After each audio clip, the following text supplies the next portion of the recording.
Hello friends, இன்றைக்கி நம்ம பேச போகிற voice actor Madan Babu sir voice. Yo yo yo கண்ணு முன்னாடி தெரியாம இந்த மாதிரி காரில் பின்னாடி வந்து இடிச்சிட்டே. யோ எப்படியா டென்ஷன் ஆகாம இருக்க முடியும்? இந்த ராங் ரூட்டில் வந்தது நீ தானே? யோ என்னையா பேசுறது? நான் போலீஸை கூப்பிட போகிறேன். No no no compromise. எங்கே போகிறேன்? ஒன்று அப்படியா? நீங்கள் சியர்ஸ். தேங்க்யூ. என்ன பிரதர், அது ஊரில் ஏகப்பட்ட கல்யாணம்.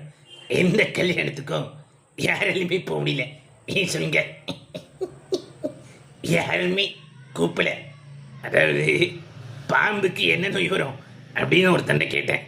அவன் சொன்னேன் புற்று நோயா. ஏன்னா அது எப்பவுமே புத்துல இருக்கான்.